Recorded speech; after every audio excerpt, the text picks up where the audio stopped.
So SBS and APP mod bit roof systems suffer many of the same deficiencies as built-up roofs, including splits.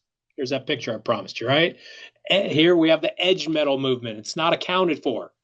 Um, and unsealed laps, installation hasn't gone well. Notice there, right behind that crack is the connection of those two separate pieces of flashing metal, apparently expanding, contracting differently than the mod bit roofing and literally just tearing it apart.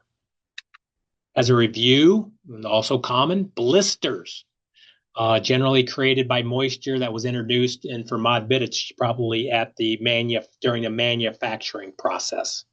Mod bit blisters look a lot like blisters on asphalt shingles, right? Like this one seen here. They're generally too small to be hail, or a lot of them are grouped together.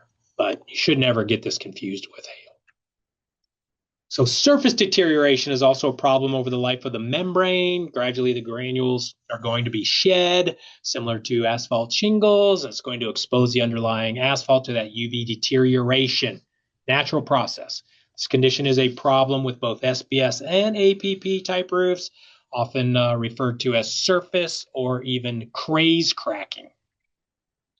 Some of those cracks, if they're left long enough, eventually extend all the way through the full layer of that roof membrane, right?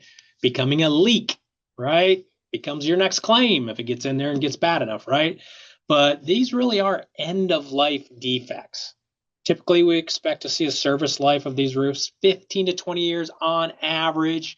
Could be more or less depending on the scenarios, where they're located, how well they're maintained, and things like that.